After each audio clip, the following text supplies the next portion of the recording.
అందరికీ praise the lord. ఈ రోజు దేవుని వాగ్దానం లూకా సువార్త 10వ అధ్యాయం 19వ వచనము.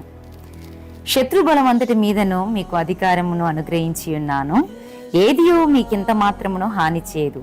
ప్రియ దేవుని బిడ్డ, ఈ లేఖన భాగాన్ని మనం చూసినట్లయితే దేవుడు మనకు తోడుగాను, మన జీవితంలో ఎలాంటి అపవాది తంత్రములు, దాని క్రియలు, భయము, మానసిక ఒత్తిడి మన మీద ప్రయత్నించినప్పటికీ ఆయన సన్నిధి మనకు తోడుగా ఉంచి ఏది ఎంత మాత్రము నీకు హాని చేయకుండా నీ జీవితంలో దేవుడు మేలుకరమైన కార్యములు జరిగించబోతున్నాడు.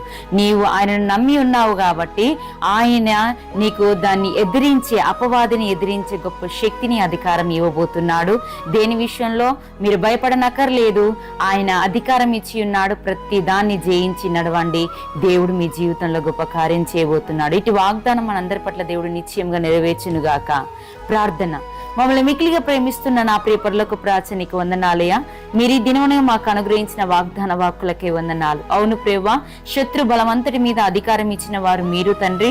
దేని విషయంలో భయపడకుండానట్లు ధైర్యంగా నాయన నిలబడి నడుచుటకు కృప చూపించి, ఈ దినమున ప్రభ ఎంతమంది బిడ్డలైతే పుట్టిన దినములు ప్రభ నాయన, పెళ్లి రోజులు ప్రభ, శుభకార్యములు జరిగించుకుంటున్నారు. వారందరి జీవితంలో మీరే అద్భుతమును, ఆశ్చర్య కార్యము జరిగించి నాయన ముందుంటున్న సంవత్సరాల విజయంతో వారి బ్రతుకులను నింపి ఆశీర్వదించుమని నజరేయుడైన యేసుక్రీస్తు నామములో వేడుకుంటున్నాం తండ్రి. ఆమేన్. Praise the lord.